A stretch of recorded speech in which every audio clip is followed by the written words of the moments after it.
William McDougall adalah seorang psikolog Inggris Amerika yang terkenal karena kontribusinya terhadap psikologi fungsional, teori insting, dan psikologi sosial. Ia dikenal sebagai salah satu tokoh awal yang mempelajari hubungan antara perilaku manusia, motivasi, dan insting, sekaligus memperkenalkan pendekatan holistik dalam memahami pikiran dan perilaku. William McDougall lahir pada 22 Juni 1871 di Chadderton, Inggris. Ia belajar di Universitas Cambridge, di mana ia mengambil jurusan ilmu alam. Ia kemudian melanjutkan pendidikannya di bidang psikologi dan filsafat di Universitas Göttingen dan Universitas Leipzig, di mana ia dipengaruhi oleh para pemikir besar seperti Wilhelm Wundt dan William James. McDougall juga mempelajari ilmu kedokteran di St. Thomas Hospital, London, dan menerima pelatihan sebagai seorang dokter. Latar belakang multidisiplin ini membentuk pendekatannya terhadap psikologi yang mengintegrasikan biologi, filsafat, dan sains perilaku. Kontribusi McDougall terhadap fungsionalisme. Fungsionalisme adalah cabang psikologi yang berfokus pada bagaimana pikiran dan perilaku berfungsi untuk membantu individu beradaptasi dengan lingkungannya. Sebagai salah satu tokoh penting dalam gerakan ini, McDougall menekankan pentingnya yang pertama, motivasi dan insting. Ia percaya bahwa perilaku manusia sebagian besar digerakkan oleh insting bawaan. Dalam bukunya An Introduction to Social Psychology, McDougall mengidentifikasi berbagai insting seperti rasa ingin tahu, rasa takut, agresi, dan kasih sayang. Yang kedua, psikologi holistik. McDougall menolak pendekatan reduksionis terhadap psikologi, seperti behaviorisme yang mengabaikan elemen kesadaran dan motivasi. Ia menekankan pentingnya memahami fungsi pikiran secara keseluruhan.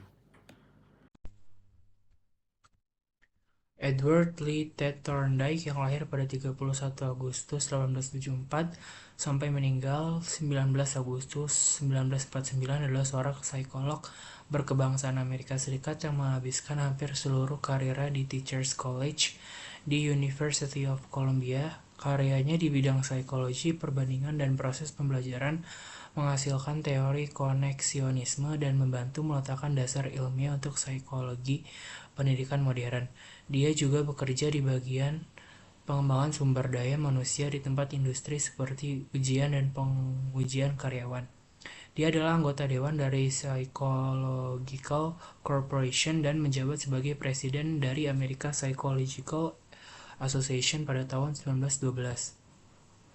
Thorndike lahir di Williamsburg, adalah anak dari seorang pendeta gereja Metodis di Lowell, dan Thorndike lulus dari Roxbury pada tahun 1891 di West Roxbury dan di University of Wesleyan pada tahun 1895, dan ia mendapatkan gelar MA di Universitas Harvard pada tahun 1897. Selama di University Harvard, ia tertarik pada bagaimana hewan belajar etologi dan bekerja sama dalam penelitian dengan William James.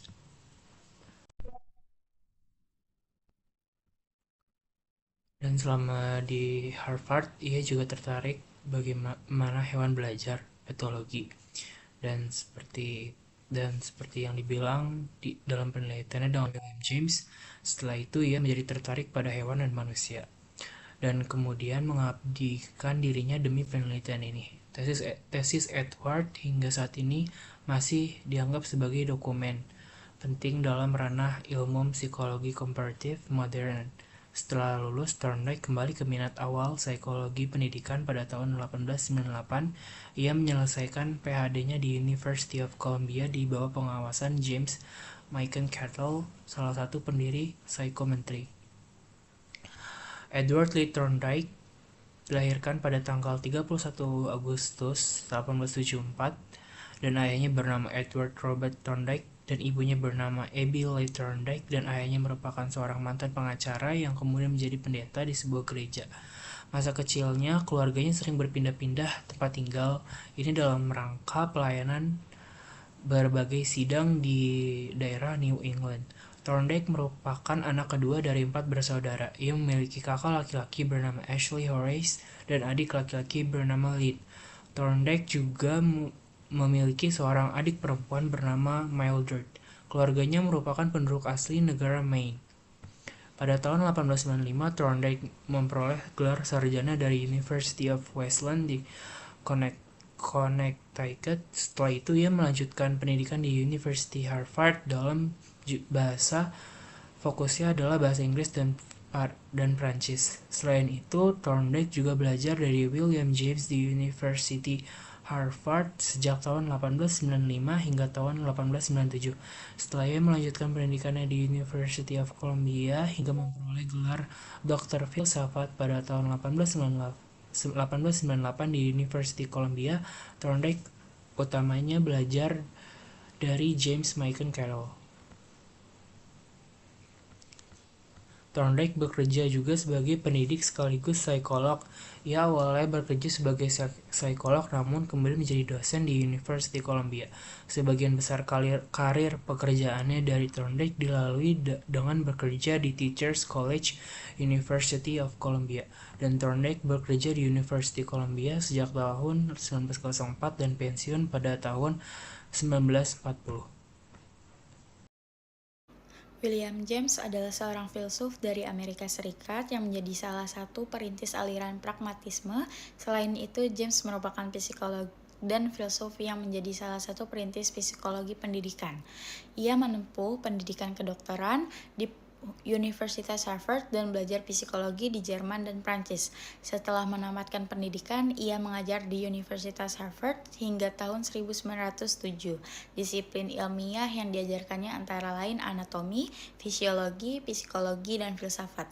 Ia mengajar dengan menggunakan metode diskusi. Aliran pemikiran, fungsionalisme. Pemikiran psikologi sebagai ilmu dengan model strukturalisme Wilhelm Wundt ditolak oleh James dengan mengajukan model fungsionalisme. James merupakan salah satu perintis fungsionalisme yang dilandasi oleh pemikirannya yang berkaitan dengan pragmatisme. Tokoh lainnya ialah James Macon Ketchel 1866 hingga 1944. Ia termasuk dalam kelompok sarjana psikologi di Amerika Serikat. Pemikiran Wundt ditolak oleh para sarjana ini karena sifatnya dianggap terlalu abstrak dan kurang dapat diterapkan secara langsung dalam kenyataan. Pemikiran fungsionalisme ini lebih mengutamakan mempelajari fungsi-fungsi jiwa dibandingkan dengan mempelajari strukturnya. James berpendapat bahwa tujuan akhir dari aktivitas kehidupan manusia dapat dipelajari melalui psikologi.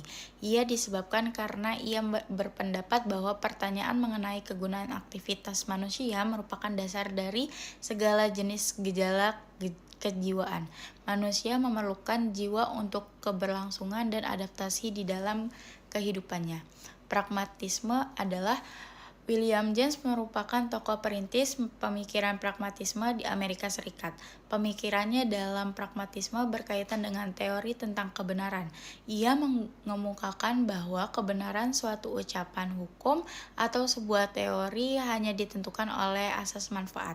Sesuatu hal dianggap benar jika mampu menghasilkan manfaat atau kegunaan. Tolak ukur kebenaran atau pernyataan didasarkan kepada kriteria kegunaan pernyataan tersebut.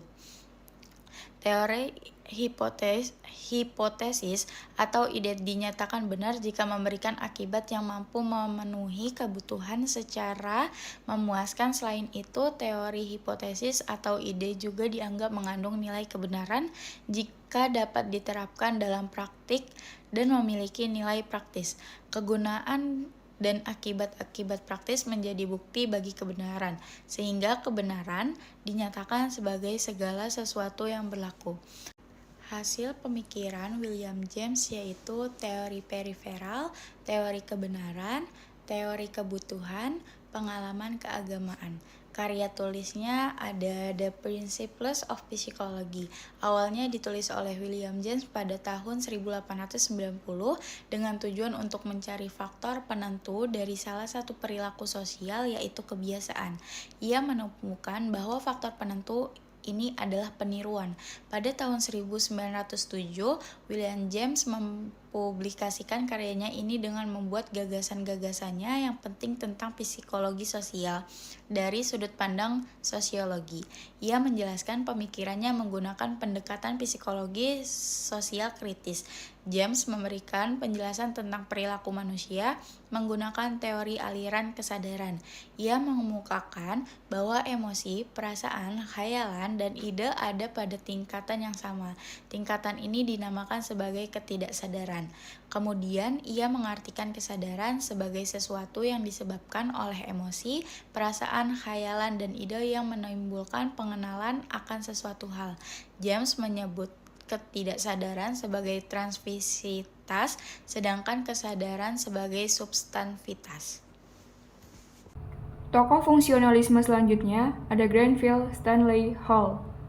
Granville Stanley Hall lahir pada tanggal 1 Februari 1844 di kota Ashfield dan meninggal pada tanggal 24 April 1924 di Amerika.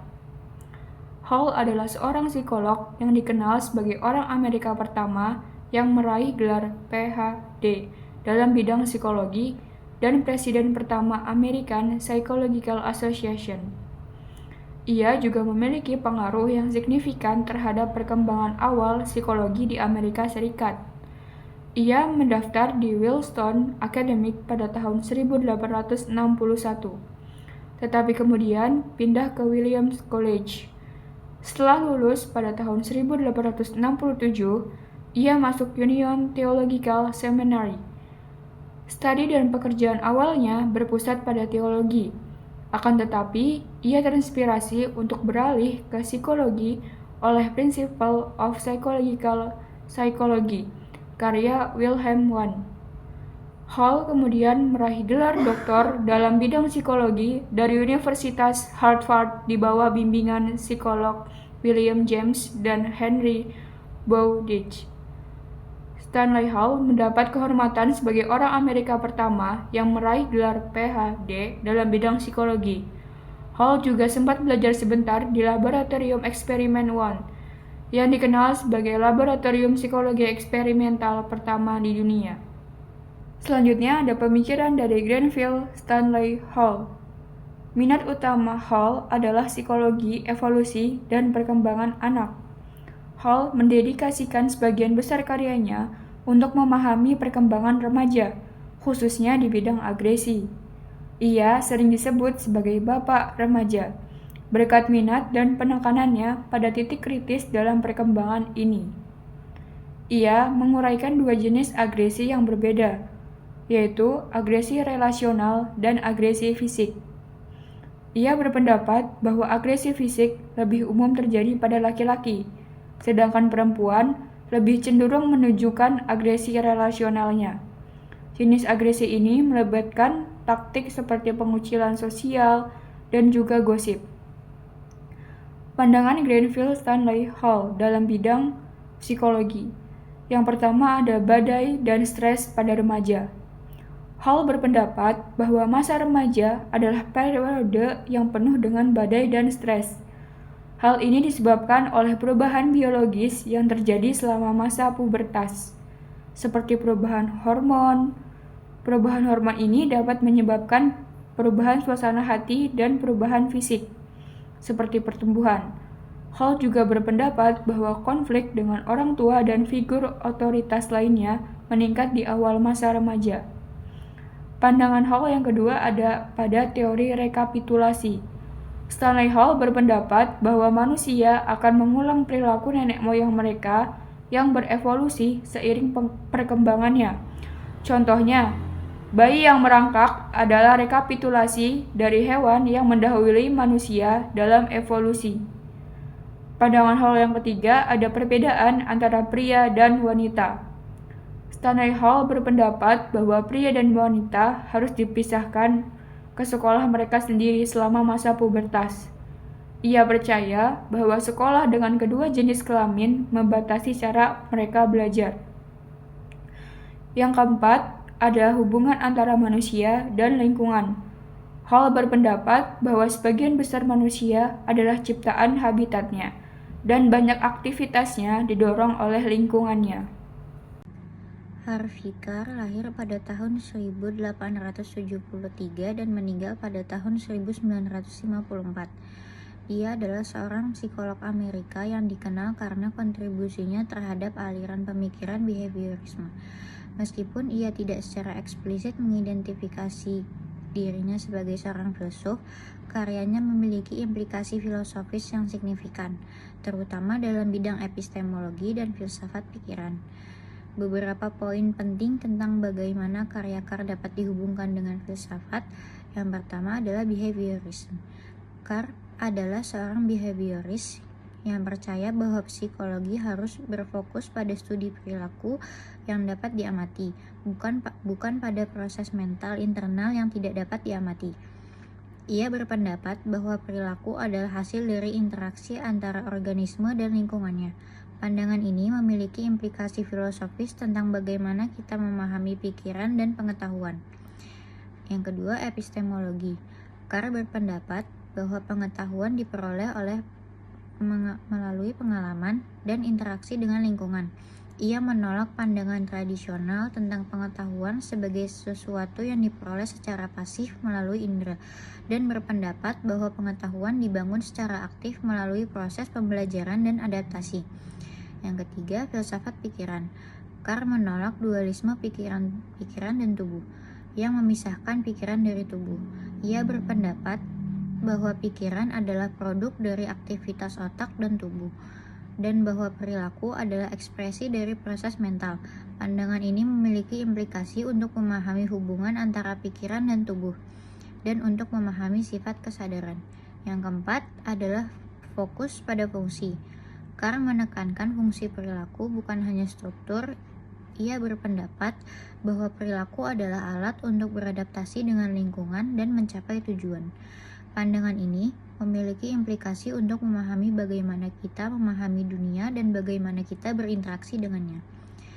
Meskipun Carr bukan seorang filsuf dalam arti tradisional, karyanya memiliki dampak yang signifikan pada pemikiran filosofis tentang pengetahuan, pikiran, dan perilaku. Ia membantu memajukan pemahaman kita tentang hubungan antara pikiran dan tubuh, dan menunjukkan bahwa pengetahuan diperoleh melalui pengalaman dan interaksi. Assalamualaikum warahmatullahi wabarakatuh. Saya Mustika Hadatul Ais dengan NIM 0603524044. Di sini saya ingin menjelaskan tentang sionalisme dengan tokoh Edward Thorndike. Edward Thorndike lahir pada tahun 1874 sampai 1949. Ia adalah seorang psikolog Amerika yang dikenal sebagai salah satu tokoh utama dalam perkembangan psikologi pendidikan dan psikologi perilaku.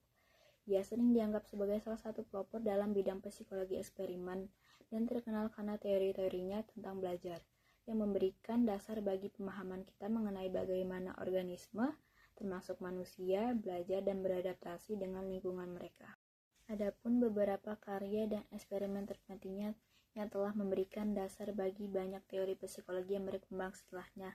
Yang pertama yaitu ada teori pembelajaran adalah hukum efek. Salah satu kontribusi terbesar Thorndike adalah hukum efek yang diajukan pertama kali pada tahun 1898. Hukum ini menyatakan bahwa perilaku yang diikuti oleh hasil yang menyenangkan akan lebih cenderung diulang. Yang kedua, perilaku yang diikuti oleh hasil yang tidak menyenangkan akan cenderung dihindari. Dengan kata lain, Thorndike menyarankan bahwa proses belajar terjadi karena adanya penguatan dan hukuman terhadap perilaku tertentu. Jika tindakan atau perilaku menghasilkan hasil yang positif, misalnya hadiah atau penguatan, maka individu lebih cenderung mengulang perilaku tersebut di masa depan. Sebaliknya, jika tindakan menghasilkan hasil yang negatif, misalnya hukuman atau kegagalan, individu akan cenderung menghindari perilaku tersebut. Hukum efek ini merupakan dasar dari behaviorisme atau psikologi perilaku yang berkembang di abad ke-20 dan dipopulerkan oleh tokoh seperti B.F. Skinner. Meskipun Thorndike sendiri tidak dikenal sebagai seorang behaviorist, teorinya memberikan kontribusi penting terhadap aliran ini. 2. Ada eksperimen dengan kucing dan kontak Thorndike. Salah satu eksperimen paling terkenal Thorndike adalah eksperimen dengan kucing dalam kotak. Dalam eksperimennya, Thorndike menggunakan kotak yang disebut kotak masalah yang merupakan kotak tertutup dengan mekanisme tertentu yang hanya bisa dibuka jika kucing melakukan tindakan tertentu seperti menarik tuas atau menekan tombol. Mengamati bagaimana kucing yang terjebak dalam kotak tersebut dan mulai mencoba berbagi perilaku untuk keluar, seperti mencakar, melompat, atau menggigit. Seiring waktu, kucing tersebut mulai belajar bahwa menarik tuas atau menekan tombol akan membebaskannya.